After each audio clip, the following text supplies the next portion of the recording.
610 GO. ఈ 610 GO అనేది ఒక 29-30 సంవత్సరాల పాటు కొనసాగిన ఒక అంశము. తెలంగాణ ప్రాంతానికి న్యాయం చేయడానికి జారీ చేసిన జీవో 610 జీవో. కానీ ఇది ఎన్ని ప్రభుత్వాలు మారినా, ఎంతమంది ముఖ్యమంత్రులు మారినా అమలు కాకుండా మిగిలిపోయిన ఒక జీవో 610 జీవో. ఈ 610 జీవో మీద ఎన్నో కమిటీలు వచ్చినాయి, ఎంతోమంది దాని మీద చర్చలు జరిగినాయి, ఎన్నో ఉద్యమాలు వచ్చినాయి. కానీ 1985లో జారీ చేసిన జీవో 2014 వరకు కూడా అమలు కాలేదు. ఎన్టీఆర్ ముఖ్యమంత్రి కాలంలో విడుదల చేసిన ఒక జీవో, జారీ చేసిన జీవో కిరణ్ కుమార్ రెడ్డి గవర్నమెంట్ వరకు 2014 వరకు కూడా అమలు కాకుండా మిగిలిపోయిన జీవో 610 జీవో. ఈ 610 జీవో నేపథ్యంలో ఎన్నో కమిటీలు వేశారు, ఎంతోమంది అమలు చేస్తామని హామీలు ఇచ్చారు, ఎన్నెన్నో కమిటీలు వేశారు. కానీ ఏ కమిటీ ఎన్ని తీర్మానాలు చేసినా 610 జీవోను మాత్రం అమలు చేయకుండా అలాగే తొక్కిపెట్టారు. కాబట్టి ఒక 610 జీవోకు సంబంధించిన కమిటీలే ఒక 5-6 కమిటీల వరకు ఉన్నవి. కాబట్టి 610 జీవో మీద మనకు ఎగ్జామ్లో కంపల్సరీగా ఒక 3 to 4 మార్క్స్ రావడానికి అవకాశం ఉన్నటువంటి అంశము 610 జీవో. మరి 610 జీవో రావడానికి గల కారణాలు ఏమిటి? ఆ జీవోలో ఏమేమి పేర్కొన్నారు? దాంట్లో జయభారత్ రెడ్డి కమిటీ ఏమని పేర్కొన్నది? సుందరేశన్ కమిటీ ఏమని చెప్పినది? గిరిగ్లాని కమిటీ ఏం చెప్పినది? గిరిగ్లాని కమిటీ యొక్క మీద అధ్యయనం చేయడానికి శాసనసభ కమిటీ ఏర్పాటు చేశారు. ఆ శాసనసభ కమిటీ రేవూరు ప్రకాష్ రెడ్డి కమిటీ, ఆ తర్వాత ఉత్తమ్ కుమార్ రెడ్డి కమిటీ, ఆ తర్వాత మంత్రుల మరొక శాసనసభ కమిటీలు కూడా ఏర్పాటు చేశారు. వైఎస్ రాజశేఖర హామీలు ఇచ్చాడు 610 జీవోని అమలు చేస్తామని.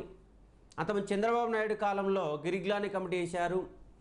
గిరిగ్లాని కమిటీ అత్యంత ఉత్తమమైనటువంటి ఒక 700 పేజీల నివేదికను కూడా ఇచ్చినది.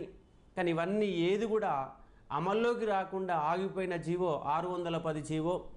కాబట్టి 2014లో ప్రత్యేక రాష్ట్రాన్ని సాధించడానికి ఒక ఉద్యమ నేపథ్యంలో కనిపించే ఒక జీవో 610 జీవో. మనకు ఉద్యమం జరిగేటప్పుడు కొన్ని పదాలు కనిపించేవి. ఆ యొక్క పదాలు ఏమిటంటే, పెద్ద మనుషుల ఒప్పందం అమలు జరగలేదని, 6 సూత్రాల పథకము అమలుకు నోచుకోలేదని, పెద్ద మనుషుల ఒప్పందం ఉల్లంఘనలు జరిగాయని, 610 జీవోను అన్ని ప్రభుత్వాలు కూడా పక్కన పెట్టాయని చెప్పేసి ఈ 3 అంశాలు పదే మనకు కనిపించాయి. కాబట్టి ఈ యొక్క 610 జీవో గురించి ఒక చర్చించే కార్యక్రమాన్ని మొదలు పెడదాము. అంటే గ్రూప్ 2 అభ్యర్థుల పరంగా మనకు చాలా కమిటీలు ఉన్నవి, చాలా జీవోలు ఉన్నవి. జీవో నెంబర్ 36 అయితే ఏ అయితే అంశాలు ఉన్నాయో 610 జీవో కూడా అవే అంశాలు మనకు కనిపిస్తవి. జీవో నెంబర్ 36 69 ఉద్యమ కాలంలో 69 ఉద్యమం పెద్ద ఎత్తున ఎగిసిపడుతున్న నేపథ్యంలో వాళ్ళు 69 జనవరి 19వ తారీఖు నాడు అఖిలపక్ష సమావేశం ఏర్పాటు చేసి అన్ని పార్టీల నాయకులు హాజరై దాదాపుగా 45 మంది వివిధ పార్టీల నాయకులు హాజరై చర్చించిన నేపథ్యంలో జీవో నెంబర్ 36ని వాళ్ళు 69 జనవరి 21వ తారీఖు నాడు జారీ చేశారు.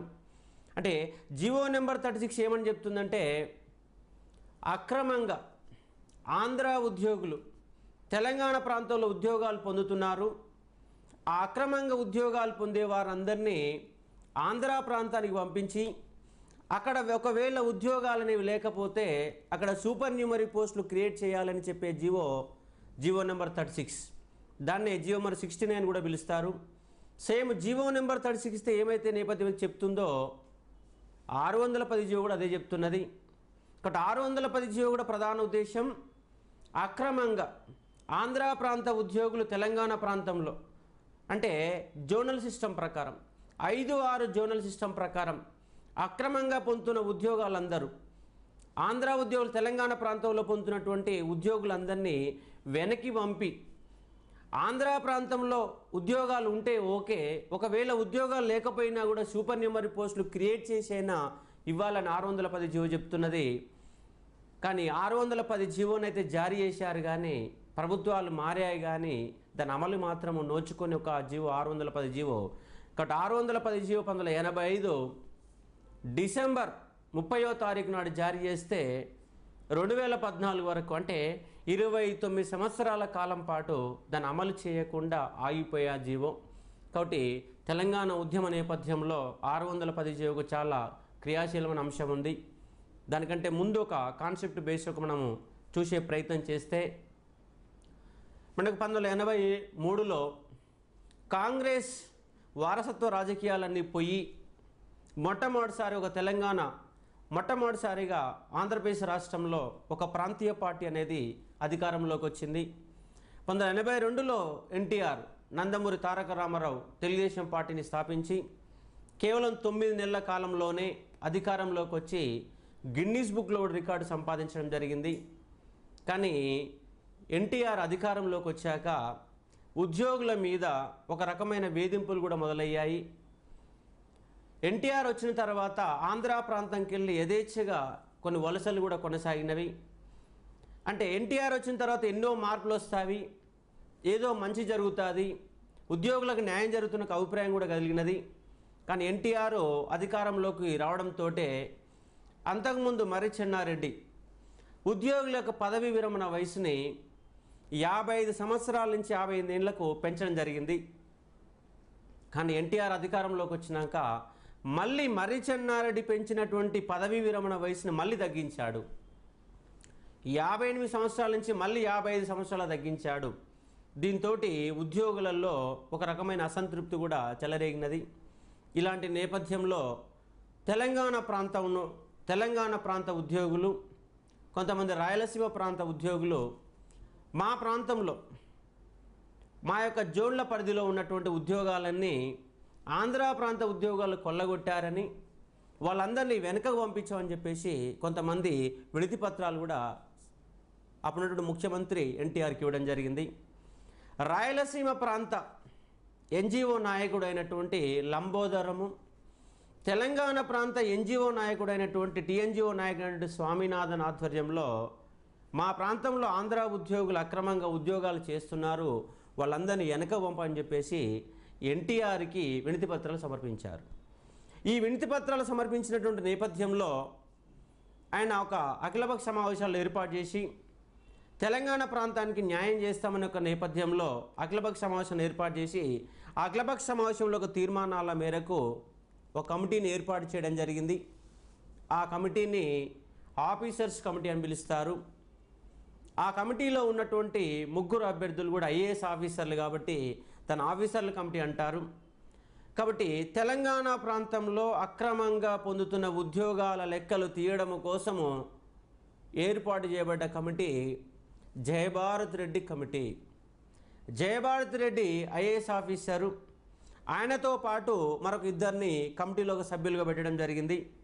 ఆ కమిటీలో సభ్యులుగా ఉన్నటువంటి వాళ్ళు ఒక ఆయన ఐఏఎస్ ఆఫీసర్ అమర్నాథ్, మరొక ఐఏఎస్ ఆఫీసరు ఉమాపతి.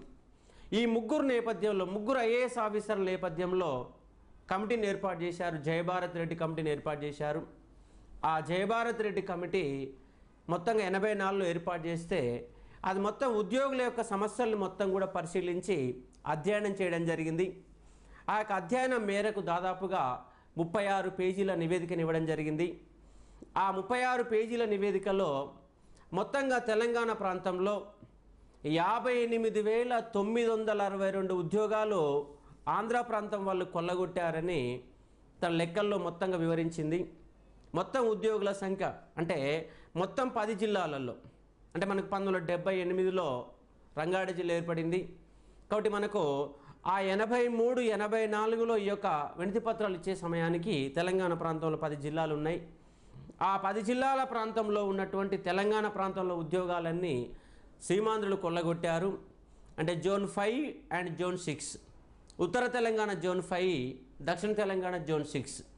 కాబట్టి ఈ 2 జోన్ల పరిధిలో దాదాపుగా 58,962 ఉద్యోగాలు కొల్లగొట్టారని తన నివేదికలో స్పష్టం చేశాడు జయభారత్ రెడ్డి.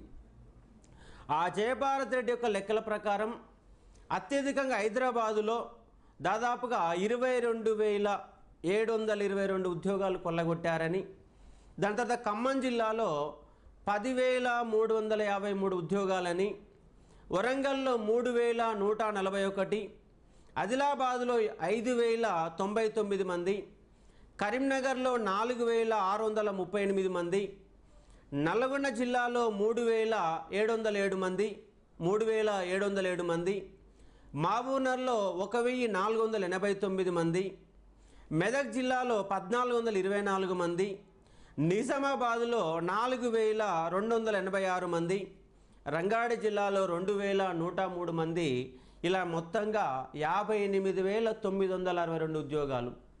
ఆ 58,962 ఉద్యోగాలు ఆంధ్ర ప్రాంతం వాళ్ళు అక్రమంగా 5-6 జోన్ల ఉద్యోగాలు చేస్తున్నారని జయభారత్ రెడ్డి కమిటీ తన రిపోర్ట్లో పేర్కొనడం జరిగింది.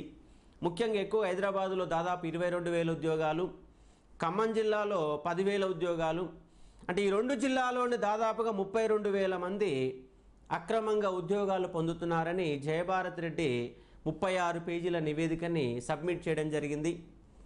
మరి 36 పేజీల నివేదికను ఇచ్చినప్పటికీ ఎన్టీఆర్ గవర్నమెంట్ దాని మీద స్పందించలేదు.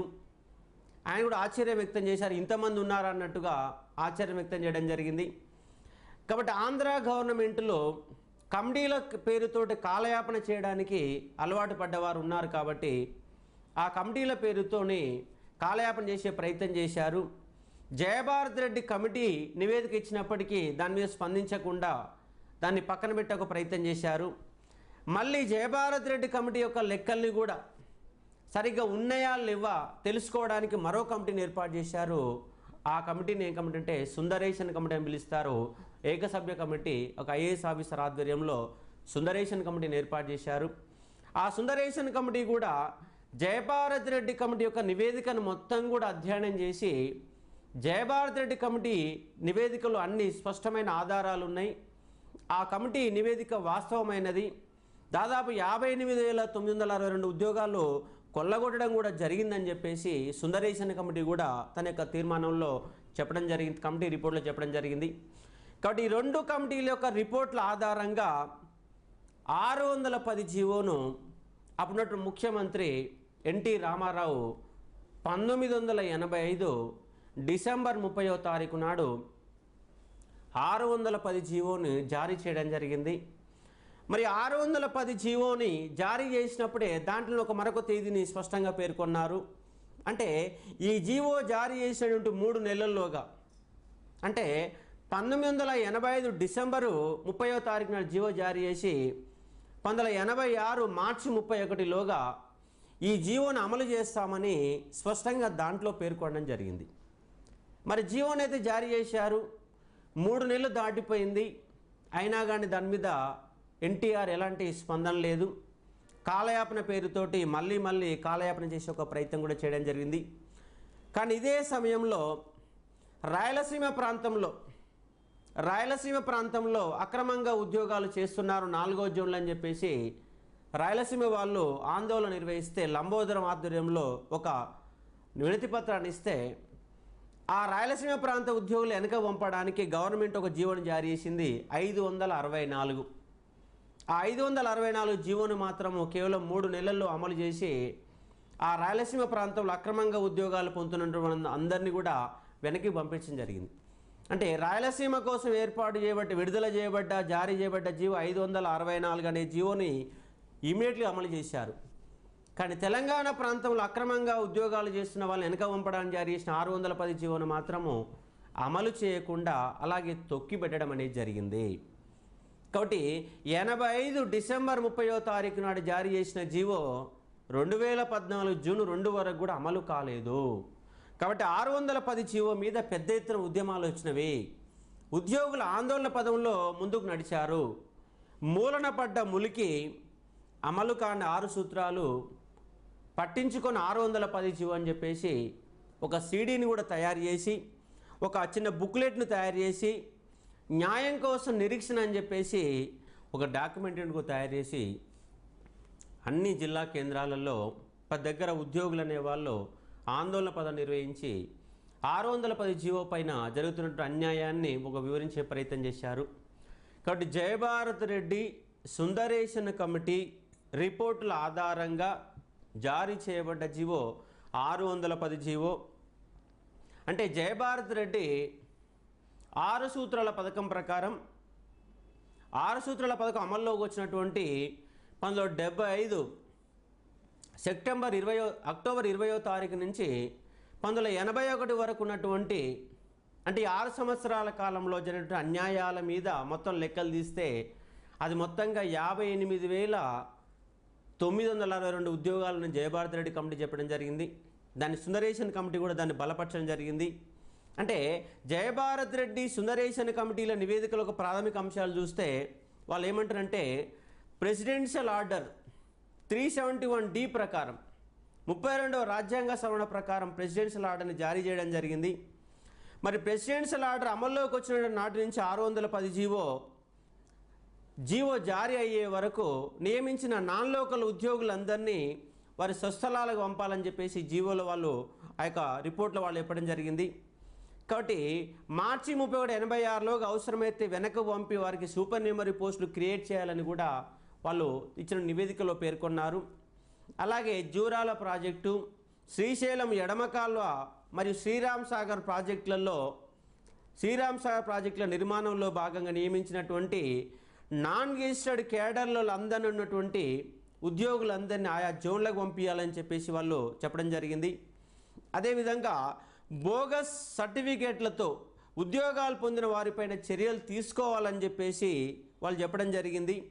దానితో పాటు రాష్ట్ర సచివాలయము, శాఖాధిపతి కార్యాలయాలు అంటే 14Fలో ఉన్నటువంటి ఉద్యోగాలలో కార్యాలయాలు అన్ని కేడర్లో సమన్యాయం చేయాలని చెప్పేసి కూడా వాళ్ళు తమ కమిటీ రిపోర్ట్లో పేర్కొనడం జరిగింది.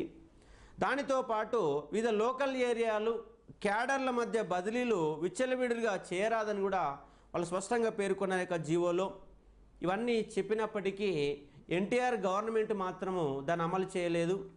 ఆ తర్వాత వచ్చినటువంటి ఎన్టీఆర్ తర్వాత వచ్చినటువంటి కాంగ్రెస్ ప్రభుత్వాలు అమలు చేయలేదు. చంద్రబాబు నాయుడు కాలంలో కూడా ఆయన కూడా అమలు చేయలేదు, దాన్ని పక్కన పెట్టడం జరిగింది.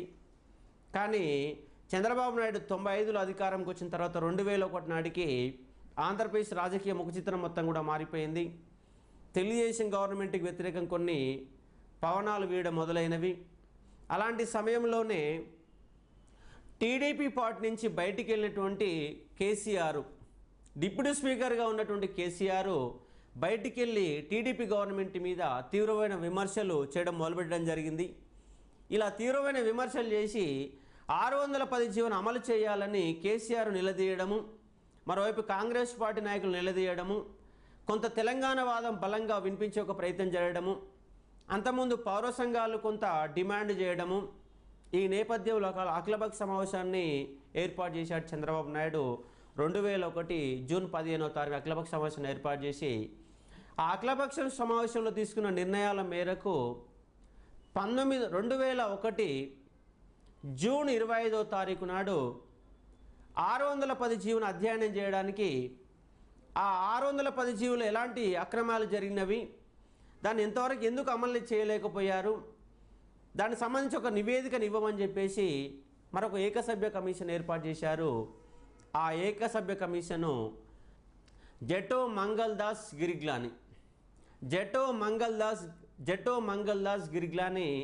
2001 జూన్ 25వ తారీఖు నాడు ఈ కమిటీని ఏకసభ్య కమిషన్ని చంద్రబాబు నాయుడు గవర్నమెంట్ నియమించినది. అంటే కేసీఆర్ యొక్క విమర్శలు, కాంగ్రెస్ పార్టీ యొక్క దాడి, ఇవన్నీ నేపథ్యంలో 610 జీవోను అధ్యయనం చేయడానికి మరో కమిటీ వేశారు. ఆ కమిటీనే గిరిగ్లాని కమిటీ. ఇది ఒక ఏకసభ్య కమిటీ.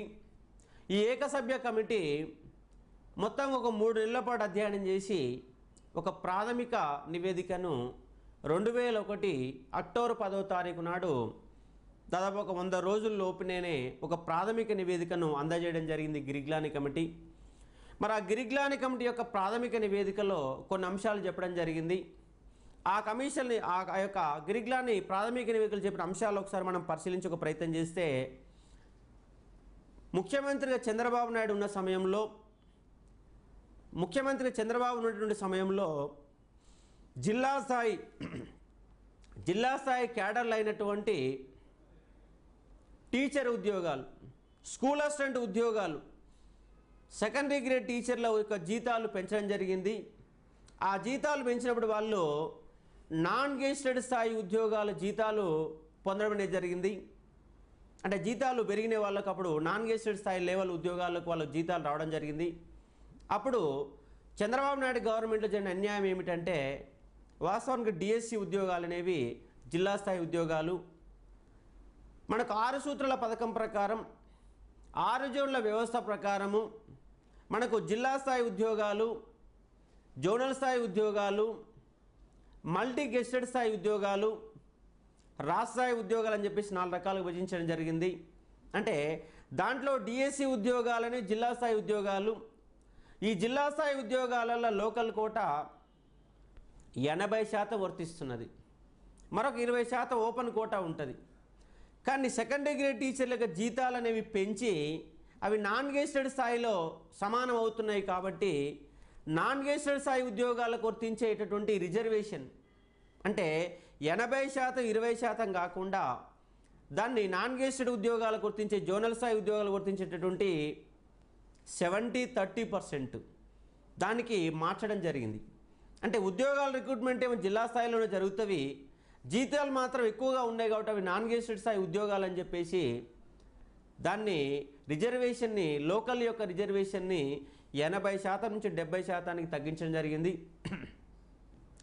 ఆ మిగిలినటువంటి 30% ఓపెన్ కోటాలు కూడా నిర్వహించాల్సిన అవసరం ఉంటే ఆ 30% కోటాన్ని నాన్ లోకల్ కోటాగా మార్చేసి రంగారెడ్డి జిల్లా, మెదక్ జిల్లా లాంటి జిల్లాలలో చాలా డిఎస్సి ఉద్యోగాలని ఆంధ్ర వాళ్ళు అక్రమంగా పొందే ఒక ప్రయత్నం చేశారు. అంటే పెంచిన సెకండరీ గ్రేడ్ జీతాలు నాన్ గెజిటెడ్ ఉద్యోగాలతో సమానంగా ఉంటాయి కాబట్టి స్థానిక రిజర్వేషన్ 70%కి వర్తిస్తుందని చెప్పేసి కొత్త భాష్యాలు చెప్పారు. పైగా మరొక విషయం ఏమిటంటే దీనికి సంబంధించిన ఉత్తర్వు ఫిబ్రవరి 4, 2000 సంవత్సరంలో జారీ చేయడం జరిగింది. మినిస్ట్రీ ఆఫ్ పేపర్స్ న్యూఢిల్లీ 4 ఫిబ్రవరి 2000 106 ఈ యొక్క జీవో ప్రకారం అమల్లోకి వచ్చిందని చెప్పేసి చెప్పడం జరిగింది. మరి ఈ జీవో ఎప్పుడు అమల్లోకి వచ్చిందంటే జనవరి 1, 1994 అమల్లోకి వచ్చింది. దాని ప్రకారం ఈ ఉద్యోగాలు దాని ప్రకారం దీన్ని రిజర్వేషన్ తగ్గించామని చెప్పేసి చెప్పే ప్రయత్నం చేశారు చంద్రబాబు నాయుడు గవర్నమెంట్లో. అంటే వీళ్ళు చేసిన తప్పులు 2000 సంవత్సరం నుంచి కాదు 94 నుంచి ఇలాంటి వ్యవహారం కొనసాగుతుందని చెప్పేసి దీన్ని బట్టి మనకు అర్థమవుతున్నది. అంటే గిరిగ్లాని చెప్పిన నివేదిక లెక్కల ప్రకారం, ప్రాథమిక నివేదిక ప్రకారం డిఎస్సి ఉద్యోగాల యొక్క రిజర్వేషన్ అనేది 80% నుంచి స్థానిక కోటను 70%కి తగ్గించి ఆ విధంగా ఉద్యోగాలు పొందే ప్రయత్నం చేశారని చెప్పేసి గిరిగ్లాని ఇతని యొక్క నివేదికలో స్పష్టంగా పేర్కొనడం జరిగింది. దానితో పాటు రాష్ట్ర ఉత్తర్వుల ప్రకారం జోనల్ స్థాయి గెజిటెడ్ ఉద్యోగాలైన assistant forest range officer, polytechnic లెక్చరర్లకు ఉండాల్సిన స్థానిక రిజర్వేషన్ను 70% నుంచి 60%కి తగ్గించారు. అంటే ఇక్కడ మరొక 10% కూడా అన్యాయం చేసి ఒక కార్యక్రమాన్ని ఏర్పాటు చేశారు చంద్రబాబు నాయుడు కాలంలో. అంటే రాష్ట్ర ఉత్తర్వుల ప్రకారం 80%, 70%, 60%, అంటే జిల్లా స్థాయిలో 80%, జోనల్ స్థాయిలో 70%, మల్టీ గెజిటెడ్ ఉద్యోగాలైనటువంటి 60% మొత్తంగా ఉద్యోగాలు స్థానికులకు రిజర్వ్ చేయాలి. మిగిలిన ఉద్యోగాలను ఓపెన్ కాంపిటీషన్ ద్వారా భర్తీ చేయాలి. కానీ దాని భిన్నంగా ఖాళీలను మొత్తం కూడా 1, 2, 3 జోన్లు అయినటువంటి ఆంధ్ర జోన్లతోని భర్తీ చేసే కార్యక్రమాన్ని ఏర్పాటు చేశారు. పైగా రాష్ట్రపతి ఉత్తర్వులో పేర్కొన్నటువంటి 14లో ఉన్నటువంటి 14వ పేరా ఉన్నటువంటి ఉద్యోగాలు సచివాలయము, శాఖాధిపతి కార్యాలయాలు, స్థానిక కార్యాలయాలు అన్నింటినీ కూడా స్థానికులకు సముచిత వాటా ఉండాలని చెప్పేసి కూడా దాంట్లో పేర్కొన్నారు. కానీ సముచిత వాటా ఇవ్వకుండా తీవ్రంగా అన్యాయం చేసే ఒక ప్రయత్నం కూడా చేశారని చెప్పేసి గిరిగ్లాని తన యొక్క నివేదికలో పేర్కొనడం జరిగింది. గిరిగ్లాని తన నివేదికలో ఆంధ్ర ప్రాంత ఉద్యోగులు తెలంగాణ ప్రాంతానికి బదిలీలు డిప్యుటేషన్ల పేరుతో వస్తున్నారని, కానీ 5-6 జోన్లో ఉన్నటువంటి తెలంగాణ ఉద్యోగులు ఒక్కరు కూడా ఆంధ్ర ప్రాంతానికి బదిలీలు డిప్యుటేషన్ల పేరు ఒక్కరు కూడా పోలేదని, మొత్తంగా 1, 2, 3 జోన్లో ఉన్నటువంటి ఉద్యోగులంతా 4-5 జోన్లకు వచ్చేసి ఆక్రమించుకునే ప్రయత్నం చేశారని, ఓపెన్ కోటా నాన్ లోకల్ కోటాలుగా మార్చిపడేశారని చెప్పేసి గిరిగ్లాని తన యొక్క నివేదికలో పేర్కొనడం జరిగింది. ఉదాహరణకు 371Dలో పేర్కొన్నటువంటి సింగరేణి కాలరీసు సంబంధించిన విద్యా సంస్థలు, గిరిజన అభివృద్ధి సంస్థల ఉద్యోగాలు, ప్రపంచ బ్యాంకు సహాయంతో నడిచే సంస్థలలో రాష్ట్రపతి ఉత్తర్వులు అమలు చేయలేదని, అంటే ఇక్కడ రాష్ట్రపతి ఉత్తర్వులు అమలు కాలేదంటే దానికి అర్థం ఏంటంటే ఆ ఉద్యోగాలన్నీ కూడా సీమాంధ్రులు కొల్లగొట్టారని చెప్పేసి మనం అర్థం చేసుకోవచ్చు. దానితో పాటు హైకోర్టు నుంచి మొదలు మున్సిపల్ మేజిస్ట్రేట్ వరకు న్యాయస్థానాలలో ఉన్నట్టు కింది స్థాయి నుంచి పై స్థాయికి ఉద్యోగాలు మొత్తం కూడా దాదాపు 90% పైగా ఉద్యోగాలు ఆంధ్రులే మొత్తం కబ్జా చేశారని చెప్పేసి గిరిగిలాని తనక నివేదికలో పేర్కొనడం జరిగింది. దానితో పాటు బీసీ, ఎస్సీ, ఎస్టీ బ్యాక్లాగ్ పోస్టులు 25 సంవత్సరాలుగా అమలు చేయడం లేదని, ఈ బ్యాక్లాగ్ పోస్టులు 100% స్థానికులకే అమలు చేయాలని చెప్పి స్పష్టంగా పేర్కొన్నప్పటికీ అవి అమలు చేయకుండా ఆ ఉద్యోగాలన్నీ కూడా సీమాంధ్రులతో నింపే ఒక ప్రయత్నం చేశారు. అంటే మనకు మొట్టమొదటిసారిగా దామోదర సంజయ్ కాలం నుంచి 1960 నుంచి బ్యాక్లాగ్ పోస్టులు ఒకవేళ దానికి సంబంధించిన రిజర్వేషన్ అభ్యర్థులు లేకపోతే ఆ ఉద్యోగాలు అలాగే ఉంచి నెక్స్ట్ ఇయర్కి టర్మినేట్ చేయాలని చెప్పేసి చెప్పడం జరిగింది. కానీ అలా టర్మినేట్ చేయకుండా ఆ ఉద్యోగాలను ఏ సంవత్సరానికి ఆ సంవత్సరం నింపేస్తూ తెలంగాణకు లభించాల్సిన ఒక రిజర్వేషన్ ఉద్యోగాలు మొత్తం కూడా సీమాంధ్రులు కొల్లగొట్టడం జరిగిందని చెప్పేసి తన ప్రాథమిక నివేదికలో గిరిగిలాని చెప్పడం జరిగింది. దానితో పాటు నర్సింగు, ఉపాధ్యాయ శిక్షణ పొందిన వారు బీసీఏలో కానీ ఎస్సీలో కానీ ఎస్సీ మరియు ఎస్టీలలో సరైన అభ్యర్థులు లభించడం లేదని, ఆయా వర్గాలకు ప్రత్యేక శిక్షణ ఇచ్చేసి ఆ ఉద్యోగాలు నింపాలని చెప్పేసి గిరిగిలాని గారు తన యొక్క ప్రాథమిక నివేదికలో స్పష్టంగా పేర్కొన్నారు. మరి ఈ ప్రాథమిక నివేదికను అధ్యయనం చేయడానికి ఆంధ్రప్రదేశ్ గవర్నమెంటు 2001 డిసెంబర్ 29వ తారీఖు నాడు, అంటే ఇది ప్రాథమిక నివేదికను 2001 అక్టోబర్ 10వ తారీఖు నాడు వస్తే దాని మీద అధ్యయనం చేయడానికి ఒక శాసనసభ కమిటీని ఏర్పాటు చేశారు. ఈ శాసనసభ ఉపసంఘంలో 18 మంది ఎమ్మెల్యేలతో ఒక శాసనసభ ఉపసంఘాన్ని ఏర్పాటు చేశారు. ఆ శాసనసభ ఉపసంఘానికి చైర్మన్గా పనిచేసిన వ్యక్తి ఎవరంటే రేవూరు ప్రకాష్ రెడ్డి. టీడీపీ ఎమ్మెల్యే అంటే రేవూరు ప్రకాష్ రెడ్డి ఆధ్వర్యంలో ఒక శాసనసభ ఉప కమిటీని ఏర్పాటు చేశారు. ఆ కమిటీ కూడా మొత్తం అధ్యయనం చేసి గిరిగిలాని యొక్క ప్రాథమిక నివేదికను అధ్యయనం చేసి అది కూడా ఒక ప్రాథమికంగా మరొక నివేదికను కూడా సబ్మిట్ చేసినది గవర్నమెంట్కి. రేవూరు ప్రకాష్ రెడ్డి యొక్క కమిటీ అనేది దాదాపుగా 27 సార్లు సమావేశమై మార్చి 17, 2003లో ప్రభుత్వానికి ఒక నివేదికను అందజేసినది. అంటే రేవూరు ప్రకాష్ శాసనసభ కమిటీని 2001 డిసెంబర్ 29వ తారీఖు నాడు ఏర్పాటు చేస్తే అది తన యొక్క ప్రాథమిక నివేదికను 2003 మార్చి 17వ తారీఖు నాడు స్పష్టంగా ఒక ప్రాథమిక నివేదికను ఇవ్వడం జరిగింది.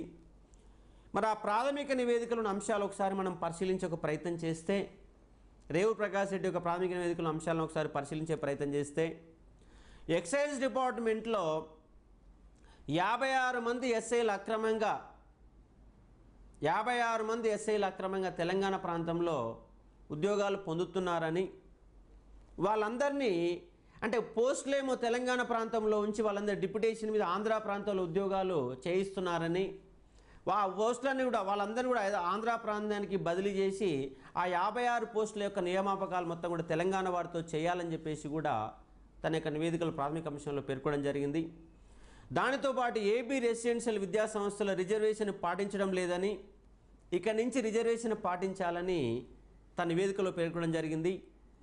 అదేవిధంగా హైదరాబాద్ సిటీ పోలీస్ విభాగంలో 1975 నుంచి 2002 సంవత్సరం వరకు 1975 నుంచి 2002 సంవత్సరాలకు మధ్య ఉన్నటువంటి పోలీసు ఉద్యోగాలు జరిగినటువంటి సబ్ ఇన్స్పెక్టర్లు, కానిస్టేబుళ్ళు, అంటే సబ్ ఇన్స్పెక్టర్లు అనేవాళ్ళు 1975 నుంచి 2003 సంవత్సరం వరకు దాదాపుగా 273 మంది సబ్ ఇన్స్పెక్టర్లు అక్రమంగా ఉద్యోగాలు పొందారని, దాదాపు 4700 మంది కానిస్టేబుల్ అక్రమంగా ఉద్యోగాలు పొందినట్టు రేవూరు ప్రకాష్ రెడ్డి తన ప్రాథమిక నివేదికలో పేర్కొన్నది. అంటే ఒక హైదరాబాదు పరిధిలో 273 ఎస్ఐ ఉద్యోగాలు కొల్లగొట్టారంటే అది మామూలు విషయం కాదు.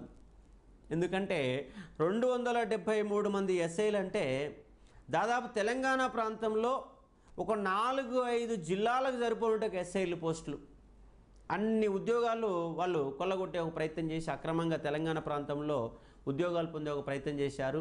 అలాగే కానిస్టేబుల్ కూడా 4700 మంది అక్రమంగా ఉద్యోగాలు పొందారని, దానితో పాటు తెలంగాణ ప్రాంతంలో 97 మంది రిజర్వ్ ఇన్స్పెక్టర్లు ఉంటే దాంట్లో 44 మంది స్థానికేతరులు ఉన్నట్టుగా పేర్కొనడం జరిగింది. 2004 ఎన్నికల కంటే ముందు తన ప్రాథమిక నివేదికను ఇచ్చినటువంటి రేవూరు ప్రకాష్ రెడ్డి మరో మధ్యంతర నివేదికను కూడా అందజేయడం జరిగింది. అందులో కొంతమంది స్థానికేతరులు రంగారెడ్డి జిల్లాలో విద్యాశాఖలో, ఎక్సైజ్ శాఖలో, పోలీస్ డిపార్ట్మెంట్లో ఉన్నారని రేవూరు ప్రకాష్ తన నివేదికలో పేర్కొన్నారు. మరి ఫైనల్గా రేవూరు ప్రకాష్ రెడ్డి నివేదిక ఏమంటుందంటే 1975 నుంచి ఇప్పటి వరకు జరిగిన అక్రమాలు ఏదో జరిగిపోయినాయి, ఎలాగ జరిగిపోయినాయి కాబట్టి ఇక నుంచి జరగకూడదు అని చెప్తారు ఆయన.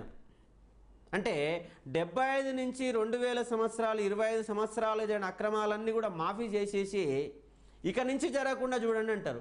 అంటే 25 సంవత్సరాల ఉద్యోగాలు అక్రమ ఉద్యోగాలను సక్రమం చేయమని చెప్పేసి అంటే ఇండైరెక్ట్గా చెప్పే ప్రయత్నం చేశారు రేవూరు ప్రకాష్ రెడ్డి. కాబట్టి ఈ విధంగా తెలంగాణ ప్రాంతానికి అన్యాయం చేసే ఒక పథకం ప్రకారం జరిగినవి. మరి ఇవన్నీ అమలు చేయాలని 610 జీవోను తీసుకొస్తే దాన్ని మాత్రం అమలు చేయకుండా ఒక తొక్కిపెట్టే ప్రయత్నం చేశారు రేవూరు ప్రకాష్ రెడ్డి. గిరిగ్లాని కమిటీ నివేదిక మీద ఏర్పాటు చేసిన శాసనసభ నివేదిక. కాబట్టి దాంట్లో 273 మంది ఎస్ఐ ఉద్యోగాలు, 4700 మంది పోలీసు ఉద్యోగాలు, ఏపీ రెసిడెన్షియల్ పాఠశాలల్లో రంగారెడ్డి జిల్లాలో అక్రమంగా ఉద్యోగాలు పొందుతున్నట్టుగా స్పష్టంగా పేర్కొనడం జరిగింది రేవూరు ప్రకాష్ రెడ్డి యొక్క నివేదికలో. మరి గిరిగ్లాని కమిటీ అనేది 2001 జూన్ 25వ తారీఖున ఏర్పాటు చేస్తే అది తన ప్రాథమిక నివేదికను 2001 అక్టోబర్ 10వ తారీఖున నివేదికనిచ్చింది. పూర్తిస్థాయి నివేదికను మాత్రము 2004 సెప్టెంబర్ 30వ తారీఖు నాడు 705 పేజీల నివేదికనిచ్చింది. పూర్తిస్థాయి నివేదిక 2004 సెప్టెంబర్ 30.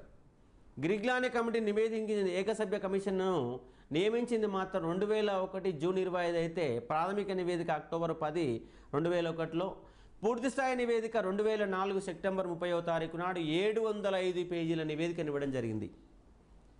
మొత్తము ఒక తెలంగాణ ప్రాంతం కోసం దాదాపుగా 30 కమిటీలు ఏర్పాటు చేస్తే అత్యంత స్పష్టంగా అతిపెద్ద నివేదికను అందజేసిన ఒక నివేదిక ఏమిటంటే గిరిగ్లాని నివేదిక. మరి గిరిగ్లాని నివేదిక అనేది దాదాపుగా 3 వాల్యూమ్లలో తన యొక్క సమాచారం ఇవ్వడం జరిగింది.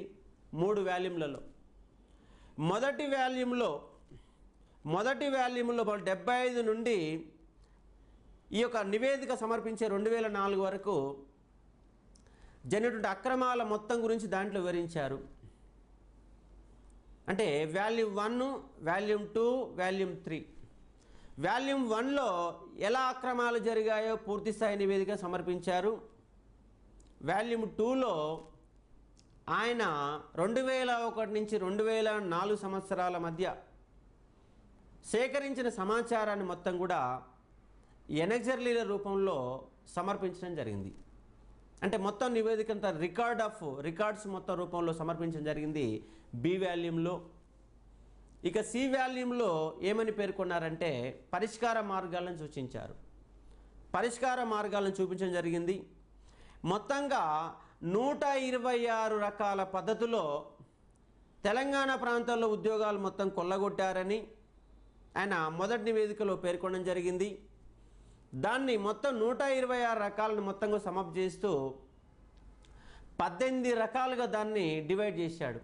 అంటే మొత్తము కొల్లగొట్టిన ఉద్యోగాల రకాలు 126 అయితే కొన్ని దగ్గర ఉన్నటువంటి అన్నింటిని కూడా ఒక సమప్ చేస్తూ మొత్తంగా 18 రకాలుగా వర్గీకరించి అంటే వాల్యూమ్ 1లోనేమో జరిగిన అక్రమాలు ఈ 126 రకాల అక్రమాలు జరిగిన దాంట్లో పేర్కొంటే వాల్యూమ్ 2లో ఆ 126 రకాల అక్రమాలకు సంబంధించిన సమాచారాన్ని మొత్తం ఎనెక్సల్ రూపంలో సమర్పించారు. ఇక వాల్యూమ్ 3లో ఆయన పరిష్కార మార్గాలను సూచించాడు. దాదాపుగా 35 రకాల పరిష్కార మార్గాలను ఆయన సూచించడం జరిగింది. ఇక్కడ ఒక అతిపెద్ద నివేదిక.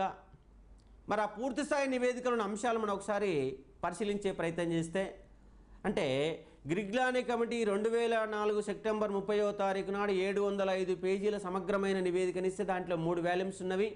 ఆ 3 వాల్యూమ్స్లో ప్రాథమిక అంశములలో మొదటి వాల్యూమ్లో పేర్కొన్న అంశాలు ఒకసారి పరిశీలించే ప్రయత్నం చేస్తే శాఖాధిపతి కార్యాలయానికి జిల్లా కార్యాలయానికి అంటే రాష్ట్ర స్థాయి ఉద్యోగాలకి జిల్లా స్థాయి మధ్య ఉద్యోగాలలో కొన్ని జోనల్ స్థాయి మధ్యన ఉన్నటువంటి ప్రాంతీయ కార్యాలయాలు అంటే జోనల్ స్థాయి ప్రాంతీయ కార్యాలయాలు అన్నిటిని కూడా కార్యాలయంలో భాగంగా ఈ జోనల్ స్థాయి కార్యాలయాలు మొత్తం రాష్ట్ర స్థాయి ఉద్యోగాలుగా మార్చడం జరిగినది. ఇలా మార్చిన నేపథ్యంలో ఉద్యోగాలన్నీ అంటే జోనల్ స్థాయిలో లభించే యొక్క 70% 60% రిజర్వేషన్ మొత్తం కూడా రాష్ట్ర స్థాయి కార్యాలుగా మార్చినప్పుడు ఆ ఉద్యోగాలు మొత్తం కూడా స్థానికులు దక్కకుండా పోయారని చెప్పేసి ఆయన చెప్పే ప్రయత్నం చేశారు తన యొక్క నివేదికలో. అంటే జిల్లా స్థాయి రాష్ట్ర స్థాయి మధ్య నుండి జోనల్ స్థాయి కార్యాలయాలు మొత్తం తీసుకుపోయి రాష్ట్ర స్థాయి కార్యాలయంలో కలిపేసిన కారణంగా స్థానికులు లభించిన ఉద్యోగాలన్నీ కూడా లభించకుండా పోయాయని చెప్పేసి తన నివేదికలో పేర్కొన్నారు. అదేవిధంగా బదిలీల ద్వారా రాష్ట్రపతి ఉత్తర్వులకు ఉల్లంఘన జరిగిందని చెప్పారు. ఉల్లంఘించిన మరో పద్ధతి బదిలీలు సాధ్యం కానప్పుడు అక్రమ డిప్యుటేషన్ల ద్వారా ఉద్యోగాలు పొందే ప్రయత్నం చేశారు. అంటే ఉదాహరణకి పశ్చిమ గోదావరిలో పనిచేసే ఒక ఎంప్లాయీ నల్గొండ జిల్లాలోని చౌటుప్పల్ ప్రాంతంలో ఉద్యోగం చేసే నేపథ్యంలో అక్రమంగా డిప్యుటేషన్లు పొంది ఆ ఉద్యోగాలు మొత్తం కూడా హైదరాబాద్ పరిధిలో చేసే ప్రయత్నం చేశారు. మరి డిప్యుటేషన్ అనేది ఒక సంవత్సరం ఉంటుంది, 2 ఏళ్ళు ఉంటుంది, 3 ఏళ్ళు ఉంటుంది. కానీ ఒక్కసారి వచ్చిన ఇక్కడ డిప్యుటేషన్ పైన వచ్చిన ఒక ఉద్యోగి మళ్ళీ ఆంధ్ర ప్రాంతానికి పోయే ప్రయత్నం ఎన్నడూ కూడా చేయలేదు. అంటే బదిలీల ద్వారా సాధ్యమైతే బదిలీలు, ఒకవేళ బదిలీలు సాధ్యం కాకపోతే డిప్యుటేషన్ అనేది ఆంధ్ర ఉద్యోగులకి ఒక దొడ్డితోవగా మారిందని చెప్పేసి తన నివేదికలో పేర్కొన్నారు. గిరిగ్లాని యొక్క తన యొక్క నివేదికలో పేర్కొనడం జరిగింది. అలాగే మనకు 1975లో 6 సూత్రాల పథకంలో 524 ఈ జీవో ప్రకారం లేదా 674 జీవో ప్రకారం మేజర్ ప్రాజెక్టులన్నీ కూడా మొట్టమొదటిసారిగా రాష్ట్ర స్థాయి ఉద్యోగాలుగా పేర్కొన్నారు. కానీ తర్వాత ఆ రాష్ట్ర స్థాయి ఉద్యోగాలు అన్నీ కూడా స్థానిక రిజర్వేషన్ తీసుకొస్తూ జీవో నెంబర్ 455ని జారీ చేయడం జరిగింది. కానీ ఈ భారీ నీటిపారుదల ప్రాజెక్టులన్నీ నీటిపారుదల ఆయకట్టును శాఖాధిపతి కార్యాలయంగా గుర్తించి వాటిలోని ఉద్యోగాలు మొత్తం కూడా అక్రమంగా పొందే ప్రయత్నం చేశారు. దానితో పాటు కొన్ని ఉద్యోగాలు అంటే వర్క్ చార్జ్డ్ ఉద్యోగాలు కొత్తగా ప్రాజెక్టులు నిర్మించినప్పుడు వర్క్ చార్జ్డ్ పేరు మీద కొంతమంది ఉద్యోగాలుగా నియమించుకోవడం జరిగింది. ఆ వర్క్ చార్జ్డ్ అయిపోయినాక ఆ ఉద్యోగాలన్నీ కూడా పక్కన పెట్టాలి. కానీ ఆ వర్క్ చార్జ్డ్ ఉద్యోగులందరూ కూడా పర్మనెంట్ చేశారు తర్వాత కాలంలో. అలా పర్మనెంట్ అయినటువంటి ఉద్యోగుల సంఖ్య ఎంత అంటే 40,870 మంది వర్క్ చార్జ్డ్ పేరుతోటి ఉద్యోగాలు పొందినట్టుగా చెప్పడం జరిగినది. వాళ్ళందరూ తర్వాత కాలంలో పర్మనెంట్ చేశారు. అలా పర్మనెంట్ చేసినటువంటి నేపథ్యంలో వాళ్ళు ఏ ప్రాంతం వారు, ఎక్కడి వారు, ఎలా ఉద్యోగాలు పొందారు అన్న వివరాలు ఎక్కడ కూడా లేవు. అంటే ఇక్కడ వివరాలు లేవంటేనే మనం అర్థం చేసుకోవచ్చు ఆ ఉద్యోగాలను అక్రమంగా పొందిన ఉద్యోగాలుగా చెప్పడం అనేది జరగడం జరిగింది. అంటే ఇలా 40,870 మంది వర్క్ చార్జ్డ్ పేరుతో ఉద్యోగాలు పొందారు. అదేవిధంగా భారీ ప్రాజెక్టుల పేరుతో కూడా ఉద్యోగాలను రాష్ట్ర స్థాయి ఉద్యోగాలుగా మార్చి ఆ ఉద్యోగాలన్నీ కూడా కొల్లగొట్టే ఒక ప్రయత్నం చేశారు. కాబట్టి అభ్యర్థులు అర్థం చేసుకోవాలి. గిరిగ్లాని నివేదిక అత్యంత ఒక పెద్ద నివేదిక, చాలా క్లియర్గా తెలంగాణ ప్రాంతానికి జరిగిన అన్యాయాల మీద వివరించే ఒక నివేదిక గిరిగ్లాని కమిటీ యొక్క నివేదిక. కాబట్టి ఆ గిరిగ్లాని కమిటీ మీద మన కంపల్సరీ ఎగ్జామ్లో క్వశ్చన్ రావడానికి ఆస్కారం ఉంది. కాబట్టి అభ్యర్థులు అనేవాళ్ళు దాంట్లో ఉన్నటువంటి ప్రతి అంశాన్ని కూడా అబ్జర్వ్ చేసే ఒక ప్రయత్నం చేయాలి, ప్రతి అంశాన్ని కూడా చదివే ప్రయత్నం చేయాలి.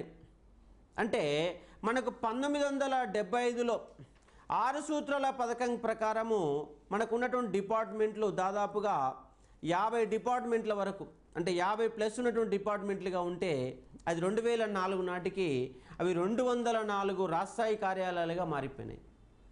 అంటే మనకు 1970లో రాష్ట్రస్థాయి కార్యాలయాల సంఖ్య దాదాపుగా 50+ ఉంటే అవి 2004 వచ్చినాటికి 204గా మారిపోయినాయి.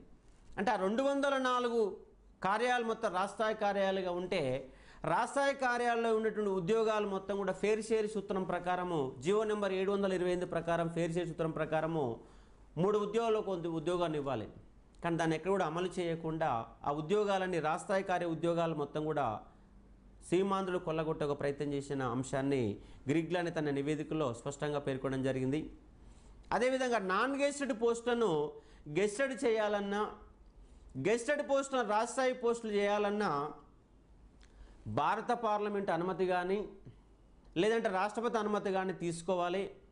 కానీ ఎక్కడ కూడా అలాంటి అనుమతులు తీసుకోకుండా జిల్లా స్థాయి ఉద్యోగాలు జోనల్గా, జోనల్ స్థాయి ఉద్యోగాలు మల్టీ జోనల్ స్థాయిగా, మల్టీ జోనల్ స్థాయి ఉద్యోగాలు రాష్ట్ర స్థాయి ఉద్యోగాలుగా మార్చిపడేసి దాన్ని లభించేటటువంటి 80%ని 70% కుదించి, 70% లోకల్ కోటాను 60% కుదించి, 60% పొందే లోకల్ కోటాన్ని చివరికి రాష్ట్రస్థాయి ఉద్యోగాలుగా మార్చి ఆ ఉద్యోగాలను కూడా కొల్లగొట్టక ప్రయత్నం చేశారు. కాబట్టి ఈ విధంగా స్పష్టంగా ఇట్లా అన్యాయం జరిగిందని చెప్పేసి గ్రిగ్లాని తన యొక్క పూర్తిస్థాయి నివేదికలో పేర్కొనడం జరిగింది. అదేవిధంగా బోగస్ రెసిడెన్షియల్ సర్టిఫికేట్లు పొంది ఎంప్లాయ్మెంట్ ఎక్స్చేంజ్లో బోగస్ రిజిస్ట్రేషన్లు చేసుకొని డిఎస్సిలో అక్రమంగా స్థానికేతర ఉద్యోగాలు పొందారని చెప్పేసి తన నివేదికలో పేర్కొనడం జరిగింది. అలాగే రాష్ట్రపతి ఉత్తర్వుల్లో ఉమ్మడి ఆంధ్రప్రదేశ్లో రాష్ట్రంలోని జిల్లాలన్నిటినీ 6 జోన్లుగా చేశారు. హైదరాబాద్ అనేది 6వ జోన్లో భాగంగానే ఉన్నాయని చెప్పేసి హైకోర్టు కానీ సుప్రీంకోర్టు కానీ అలాగే మనం 75లో ఏర్పాటు చేసినటువంటి 6 సూత్రాల పథకం ప్రకారము అడ్మినిస్ట్రేషన్ ట్రిబ్యునల్ని కానీ దాని 6వ జోన్గానే పేర్కొనడం జరిగింది. కానీ సీమాంధ్రులు హైదరాబాద్ 7వ జోన్ అని చెప్పేసి ఫ్రీ జోన్ అని చెప్పేసి దాంట్లోని ఉద్యోగాలు ఒక కొల్లగొట్టే ఒక ప్రయత్నం కూడా జరిగినదని చెప్పేసి గ్రిగ్లాని తన నివేదికలో పేర్కొనడం జరిగింది. అంటే ఎక్కడ కూడా హైదరాబాద్లోని ఉద్యోగాలు 6వ జోన్లో భాగంగానే ఉన్నాయి, కానీ అవన్నీ ఫ్రీ జోన్ 7వ జోన్ అని చెప్పేసి దాంట్లోని ఉద్యోగాలు కొల్లగొట్టే ప్రయత్నం చేశారు. అంటే రాష్ట్రపతి ఉత్తర్వుల నుంచి మినహాయించబడిన 14వ పేరాలోని యొక్క డిపార్ట్మెంట్ల మొత్తం సంఖ్య 51 ఉంటే అది 2004 నాటికి 204 కార్యాలయాలకు పెంచి దాంట్లో ఉద్యోగాలు మొత్తం కూడా ఒక కొల్లగొట్టే ప్రయత్నం జరిగిందని చెప్పేసి గ్రిగ్లాని తన నివేదికలో పేర్కొన్నారు. అలాగే ఉద్యోగ నియామకాల్లో రాష్ట్రపతి ఉత్తర్వుల ప్రకారం స్థానిక రిజర్వేషన్ పాటించి నియామకాలు జరగాలి. కానీ జిల్లా పోస్టులను జోనల్ పోస్టులుగా మార్చి, జోనల్ పోస్టులు రాష్ట్రస్థాయిగా మార్చి స్థానిక రిజర్వేషన్ భంగం వాటిల్లే రీతిలో గత 30 సంవత్సరాల నుండి నియామకాలు జరిగాయని, ఈ రకమైన చర్య రాజ్యాంగ వ్యతిరేకం అని చెప్పేసి గ్రిగ్లాని తన నివేదికలో పేర్కొన్నారు. అలాగే ఐటీడీఏ, రంగారెడ్డి జిల్లాలోని డిఎస్సి ఉద్యోగాలు, గవర్నమెంట్ హాస్పిటల్లోని నర్సు నియామకాలు, అలాగే కాలేజ్ సర్వీస్ కమిషన్ నియామకాలు, సింగరేణి కాలేజ్ సంబంధించిన విద్యా సంస్థలు, హైదరాబాద్ అర్బన్ డెవలప్మెంటు, అదేవిధంగా కులీ కుతుబ్షాహి అర్బన్ డెవలప్మెంట్ అథారిటీలో రాష్ట్రపతి ఉత్తర్వులు పాటించకుండా నియామకాలు చేస్తున్నారని, ఇది తప్పని గ్రిగ్లాని అభిప్రాయపడ్డారు. అంతకంటే మరో ఘోరమైన విషయం ఏమిటంటే కారణ్య నియామకాలు అంటే తండ్రి చనిపోతే కొడుకు ఉద్యోగం ఇవ్వడం, భర్త చనిపోతే భార్యకు ఉద్యోగం ఇవ్వడం, ఇది కారణ్య నియామకాలుగా దీన్ని పిలవడం జరుగుతుంది. మరి కారణ్య నియామకాలు ఎలాంటి అక్రమాలు జరిగాయంటే ఆంధ్ర ప్రాంత ఉద్యోగి మరణించినప్పుడు అతని కుమార్కి అక్కడనే ఉద్యోగం ఇవ్వాలి. ఆంధ్ర ప్రాంతంలో పశ్చిమ గోదావరిలో ఒక వ్యక్తి మరణిస్తే అతని కొడుకు పశ్చిమ గోదావరిలో ఉద్యోగాలు ఇవ్వాలి.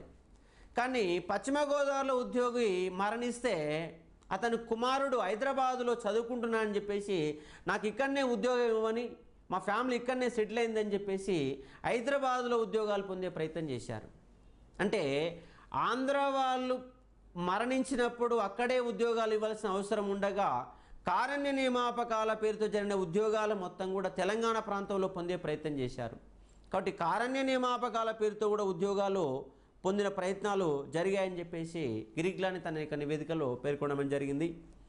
అలాగే గ్రిగ్లాని 3వ వాల్యూంలో 35 రకాల పరిష్కార మార్గాలు చూపించడం జరిగింది. రాష్ట్రపతి ఉత్తర్వుల ఉల్లంఘనకు అన్నిటిని సరిదిద్దే వరకు ఉద్యోగ నియామకాలు ప్రమోషన్లు కానీ నియామకాలు కానీ కంప్లీట్గా నిలిపివేయని చెప్పేసి తన యొక్క పరిష్కార మార్గాల్లో చూపించాడు. అంటే 75 నుంచి 2004 సంవత్సరాల్లో ఎన్నో రకాల అక్రమాలు జరిగాయి, అవన్నీ సరిదిద్దే వరకు ఎలాంటి నియామకాలు కానీ ప్రమోషన్లు కానీ ఇవ్వద్దని చెప్పేసి గ్రిగ్లాని తన పరిష్కార నివేదికలో చెప్పడం జరిగింది. దాంతోపాటు తన రిపోర్ట్లో సిఫారసుల సమగ్రంగా అమలు చేయుటకు స్వతంత్ర ప్రతిపత్తి కలిగినటువంటి సంస్థను ఏర్పాటు చేయాలని కూడా చెప్పడం జరిగింది. అలాగే ఉద్యోగాలు పొందేటప్పుడు ఒక సర్వీస్ రిజిస్టర్ అని చెప్పేసి ఒకటి మెయింటైన్ చేస్తారు. ఆ సర్వీస్ రిజిస్టర్లో ఉద్యోగాలు పొందిన విధానాలను స్పష్టంగా పేర్కొనాలని చెప్పేసి దాన్ని కొన్ని నియమ నిబంధనలు చెప్పాడు. అవేంటంటే ఉద్యోగులు సర్వీస్ రిజిస్టర్లో స్థానిక కాలమును పొందుపరిచి ఉద్యోగి స్థానికుడైతే ఎల్ అని అంటే లోకల్ అని, ఉద్యోగి స్థానిక మెరిట్ కోటాలో ఉద్యోగం పొందితే లోకల్ మెరిట్ అని అంటే మెరిట్ కోటాలో ఉద్యోగుల సర్వీస్ రిజిస్టర్లో స్థానికుడైతే ఎల్ లోకల్ అని, మెరిట్ కోటాలో స్థానికుడు ఉద్యోగాలు పొందితే లోకల్ మెరిట్ అని, ఒకవేళ స్థానిక మెరిట్ కోటాలో ఉద్యోగం కాకుండా స్థానికేతర కోటాలో ఉద్యోగాలు నియమించబడితే ఈఓ అని అంటే అదర్ అని చెప్పేసి పొందుపరచాలని చెప్పేసి పేర్కొన్నారు. దానితో పాటు ఉద్యోగాలు పొందేటప్పుడు ఉద్యోగి తాను చదువుకున్నటువంటి విద్యాసంస్థ పేరు, ఊరు పేరు, జిల్లా పేరు, వరుసగా 7 సంవత్సరాలు ఎక్కడ చదివింది అంటే 3వ తరగతి నుంచి 10వ తరగతి వరుసగా ఎక్కడ చదివింది మొత్తంగా దాంట్లో పేర్కొనాలని చెప్పేసి తన పరిష్కార మార్గాల్లో చూపించడం జరిగింది. అంటే ఎస్సీ, ఎస్టీ, బీసీ రిజర్వేషన్లు అయితే ఏ విధంగా అమలు చేస్తున్నారో లోకల్ కోటాను కూడా అమలు చేయడానికి అలాంటి పద్ధతిని అవలంబించాలని, అలాంటి అధికార వ్యవస్థను ఏర్పాటు చేయాలని, ఏ విధంగా అయితే ఎస్సీ, ఎస్టీ, బీసీ రిజర్వేషన్లు అమలు చేస్తున్నారో స్థానిక రిజర్వేషన్లు అదేవిధంగా అమలు చేయడానికి ఒక ప్రత్యేకమైన ఒక వ్యవస్థను ఏర్పాటు చేయాలని, ఒక కమిటీని ఏర్పాటు చేయాలని కూడా ఆయన సూచించడం జరిగింది. అదేవిధంగా రాష్ట్రపతి ఉత్తర్వుల పర్యవేక్షణ కోసం మంత్రుల ఉపసంఘాన్ని ఏర్పాటు చేయాలని, ఈ సంస్థ పరిపాలన దక్షత కలిగిన అధికారులను నియమించాలని కూడా చెప్పడం జరిగింది. అదేవిధంగా రాష్ట్రపతి ఉత్తర్వుల అవగాహన కల్పించడం కోసము ప్రత్యేకంగా ఒక ఫోల్డర్ని ఏర్పాటు చేయాలని, ఒక వెబ్సైట్ని ఏర్పాటు చేయాలని, ఆ వెబ్సైట్ ద్వారా తెలంగాణ ప్రాంత ఉద్యోగులందరినీ కూడా వాళ్ళందరినీ మొబిలైజ్ చేయాలని చెప్పేసి కూడా దాంట్లో పేర్కొనడం అనేది జరిగింది. దీన్ని అమలు చేయడం కోసము రాష్ట్ర మంత్రిమండలి ఉపసంఘాన్ని కూడా ఏర్పాటు చేయడం జరిగింది. మంత్రి బృందానికి ఒక సహకరించడానికి ఒక అధికార కమిటీని కూడా ఏర్పాటు చేశారు. అంటే గిరిగ్లాని కమిటీ యొక్క తన నివేదిక ప్రకారము దాన్ని అమలు చేయడానికి ఒక మంత్రుల ఉపసంఘాన్ని ఏర్పాటు చేశారు.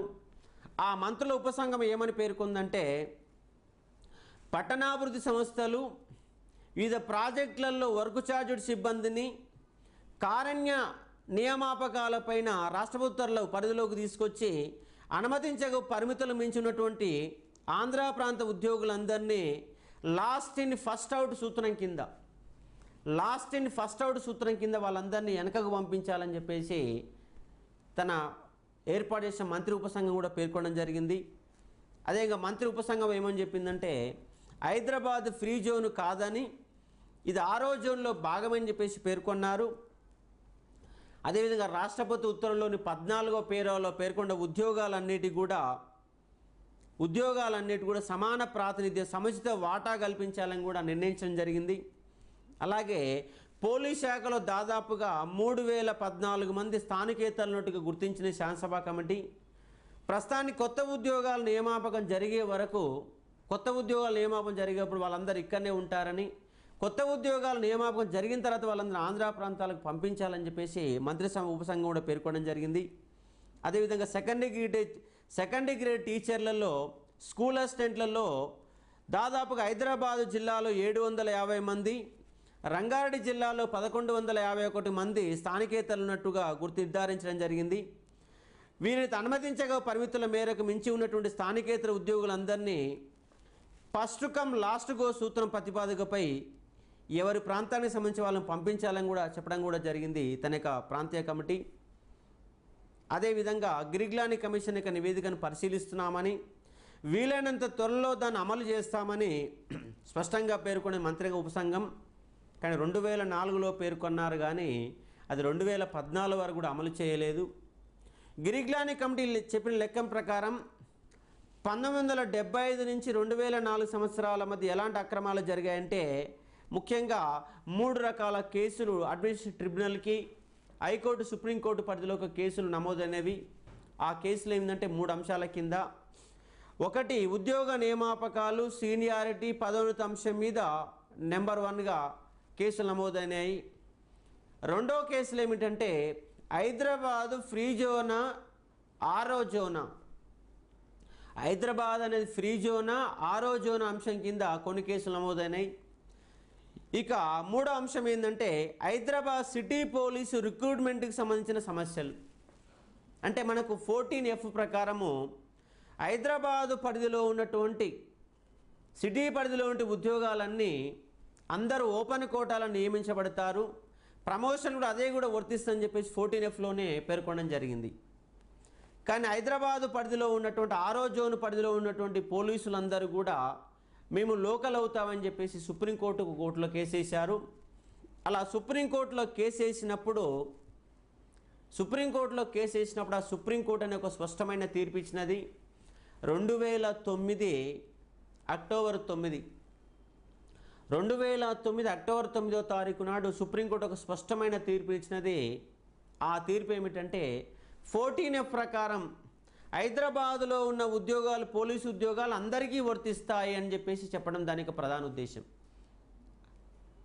అప్పుడు సుప్రీంకోర్టు ఏమన్నదంటే భారత రాజ్యాంగం ఆర్టికల్ 371D ప్రకారం హైదరాబాద్లోని సిటీ పోలీసు ఉద్యోగాలు అందరికీ వర్తిస్తాయి, కేవలం తెలంగాణ ప్రాంతం వారికే వర్తించవని చెప్పి స్పష్టంగా పేర్కొన్నారు.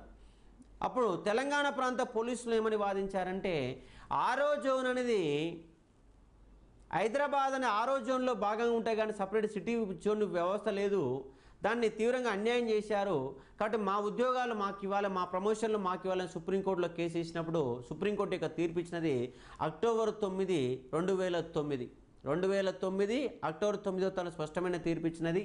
హైదరాబాద్లోని సిటీ ఉద్యోగాలన్నీ అందరికీ వర్తిస్తాయి, అంటే రాష్ట్రం మొత్తానికి వర్తిస్తాయని స్పష్టంగా పేర్కొంటే దాని మీదనే పెద్ద ఎత్తున ఉద్యమాలు వచ్చినాయి. కాబట్టి చివరి దశ ఉద్యమాన్ని పట్టాలపైకి ఎక్కించిన ఒక కార్యక్రమం ఏంటంటే ఈ 14F అనేది. కాబట్టి 14F మీద 2009 అక్టోబర్ 21వ తారీఖు నాడు సిద్దిపేటలో ఉద్యోగులు అనే వాళ్ళకు ఉద్యోగ గర్జన నిర్వహించి దాని యొక్క ఉద్యమానికి, దాని యొక్క ఉద్యోగ గర్జనకి కేసీఆర్ని ముఖ్య అతిథిగా ఆహ్వానించడం జరిగింది. ఆ సభలోనే కేసీఆర్ ఈ 14Fను తొలగించే వరకు తాను నిద్రపోనని, అవసరమైతే ఆమరణ నిరాహార దీక్ష చేస్తానని చెప్పేసి కూడా స్పష్టంగా ఉద్యోగుల యొక్క సమావేశంలో పేర్కొనడం జరిగింది. దాని ప్రకారమే 2009 నవంబరు 29వ తారీఖు నాడు మెదక్ జిల్లా రంగదాంపల్లి, సిద్దిపేట పక్కన రంగదాంపల్లిలో దీక్ష చేయడానికి కేసీఆర్ దీక్ష కూడా కూర్చోవడానికి కరీంనగర్ నుంచి బయలుదేరడం, ఆ తర్వాత ఖమ్మం జిల్లాలో కరీంనగర్లో అరెస్ట్ చేసి ఖమ్మం జిల్లాలో జైల్లో పెట్టడం జరిగింది. కాబట్టి చివరి దశ ఉద్యమాన్ని పట్టాలకు పైకి ఎక్కించిన ఒక కార్యక్రమం ఏంటంటే 14F. కాబట్టి తెలంగాణ ఉద్యమాన్ని మొత్తంగా ప్రభావితం చేసిన అంశం ఏమిటంటే ఉద్యోగాల అంశాన్ని అభ్యర్థులు గుర్తుపెట్టుకోవాలి.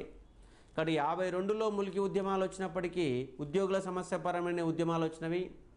69 ఉద్యమం రావడానికి గల కారణాలు కూడా ఉద్యోగుల సమస్యనే. 2009 ఉద్యమాన్ని మళ్ళీ పట్టాలపైకి ఎక్కించిన కార్యక్రమం కూడా ఉద్యోగాల అంశాన్ని అభ్యర్థులు గుర్తుంచుకోవాలి. కాబట్టి ఆ తర్వాత కాలంలో వైఎస్ రాజశేఖర గవర్నమెంట్ కాలంలో ఈ 610 జీవోను అధ్యయనం చేయడానికి మరో కమిటీని ఏర్పాటు చేశారు. ఆ కమిటీ ఉత్తమ్ కుమార్ రెడ్డి కమిటీ. ఆ ఉత్తమ్ కుమార్ రెడ్డి కమిటీ సమావేశాలు జరిగేటప్పుడు ఆంధ్ర ప్రాంత రాజకీయ నాయకులు దాన్ని గందరగోళపరిచే ప్రయత్నం చేశారు. ఉత్తమ్ కుమార్ రెడ్డి కమిటీ కూడా కొన్ని ఏదో సమావేశాలు నిర్వహించారు, కానీ దాన్ని కూడా అమలు చేయలేదు. ఆ తర్వాత దేవాదాయ శాఖ మంత్రి ఆధ్వర్యంలో ఒక శాసనసభ కమిటీని ఏర్పాటు చేశారు. అలాగే కుందూరు జానారెడ్డి ఆధ్వర్యంలో మరో కమిటీని కూడా ఏర్పాటు చేశారు. ఉత్తమ్ కుమార్ రెడ్డి కమిటీ ఏర్పాటు చేశారు. ఎన్ని కమిటీలు ఏర్పాటు చేసినా కూడా 610 జీవో మాత్రం అమల్లోకి రాలేదు. కాబట్టి అంశం ఏమిటంటే 610 జీవో, దానికి సంబంధించిన కమిటీలు ఏమిటంటే Jayabharat Reddy committee, Sundaresan committee, Girglani committee, Revuru Prakash Reddy committee, Uttam Kumar Reddy committee, అలాగే మంత్రి సంఘ ఉపసంఘాలైనటువంటి దేవాదాయ శాఖ మంత్రి సత్యనారాయణ ఆధ్వర్యంలో, అలాగే జానారెడ్డి ఆధ్వర్యంలో ఎన్నో కమిటీలు ఏర్పాటు చేశాను. కానీ 610 జీవో మాత్రం 2014 సంవత్సరం వరకు కూడా అమల్లోకి రాలేదు. కాబట్టి 610 జీవోను జారీ చేసినది 1985 డిసెంబర్ 30వ తారీఖు అయితే దాని ఆ జీవోలోనే 1986 మార్చి 31 అమలు చేయాలని జీవోలో స్పష్టంగా పేర్కొన్నారు. కానీ అది ఇంతవరకు అమలు కాలేదు. 2014 వరకు అమలు కాలేదు. కాబట్టి అంశం ఏమిటంటే ఉద్యోగాలు, జీవో ఏమిటంటే 610 జీవో, దానికి సంబంధించిన కమిటీలు ఏమిటంటే 5-6 కమిటీలు. ఒకటి జయభారత్ రెడ్డి కమిటీ, రెండోది సుందరేశన్ కమిటీ, మూడోది గిరిగ్లాని కమిటీ, నాలుగోది రేవూరు ప్రకాష్ రెడ్డి కమిటీ, ఐదోది ఉత్తమ్ కుమార్ రెడ్డి కమిటీ, అలాగే మంత్రిసంఘ ఉపసంఘాలు అయినటువంటి దేవాదాయ శాఖ మంత్రి ఆధ్వర్యంలో సత్యనారాయణ ఆధ్వర్యంలో ఏర్పాటు చేసిన మరో కమిటీ, అలాగే జానారెడ్డి ఆధ్వర్యంలో ఏర్పాటు చేసిన మరో కమిటీ. కాబట్టి ఇవన్నీ కమిటీలన్నీ గుర్తుపెట్టుకుంటే మనకి ఎగ్జామ్లో కంపల్సరీగా 1-2 క్వశ్చన్స్ రావడానికి ఆస్కారం ఉంది. అలాగే 610 జీవో గిరిగ్లాని కమిటీ యొక్క సంపూర్ణ నివేదిక మీద 1-2 క్వశ్చన్లు రావడానికి ఆస్కారం ఉంది. కాబట్టి ఒక 610 జీవో నేపథ్యంలో మనకు 5 మార్క్స్ వరకు గ్రూప్ 2 రావడానికి ఆస్కారం ఉంది. మన ఎగ్జామ్లో క్వశ్చన్ అడిగారు, జయభారత్ రెడ్డి కమిటీ మీద ఎస్ఐ ప్రిలిమినరీ ఎగ్జామ్లో క్వశ్చన్ అడిగారు. ఏమన్నారంటే జయభారత్ ఈ క్రింది వానిలో సంబంధం లేని అంశం ఏమిటని ఎగ్జామ్లో క్వశ్చన్ అడిగి జయభారత్ రెడ్డి అలాగే అమరనాథ్, ఉమాపతి, మనకు డి ఆప్షన్ కింద గిరిగ్లాని అని ఇచ్చారు. కాబట్టి ఈ 3 సభ్య కమిటీలో సభ్యులుగా ఉన్న వాళ్ళు అమరనాథ్, ఉమాపతి, జయభారత్ రెడ్డి అయితే గిరిగ్లాని కమిటీ అనేది 2001లో ఏర్పాటు చేశారు. కాబట్టి ఇక్కడ మీరు కమిటీలను సభ్యులు అనేక అంశాలను గుర్తుపెట్టుకుంటే మనకి ఎగ్జామ్లో క్వశ్చన్ 1 మార్క్ రావడానికి ఆస్కారం ఉంది. అది ఏ నేపథ్యంలో ఏర్పాటు చేశారు అంశం కూడా గుర్తుపెట్టుకోవాలి. అలాగే 610 జీవో నేపథ్యంలో గిరిగ్లాని కమిటీ అత్యంత కీలకమైన కమిటీ, ఏకసభ్య కమిటీ. అది 2001 జూన్ 25న ఏర్పాటు చేస్తే కమిటీ రిపోర్టు 2004 సెప్టెంబర్ 30వ తారీఖు నాడు ఏర్పాటు చేశారు. ఆ కమిటీ 705 పేజీల నివేదిక, దాంట్లో 3 వాల్యూమ్స్ ఉన్నాయి. మొదటి వాల్యూమ్లో జరిగిన అన్యాయాలు మొత్తం వివరించారు. రెండవ వాల్యూమ్లో సేకరించిన సమాచారాన్ని మొత్తం పెట్టారు. మూడో వాల్యూమ్లో పరిష్కార మార్గాలు సూచించారు. కాబట్టి ఈ 3 వాల్యూమ్లో ఉండే అంశాలు మొత్తం కూడా కొన్ని కాన్సెప్ట్ బేస్లో తెలుసుకోవాలి.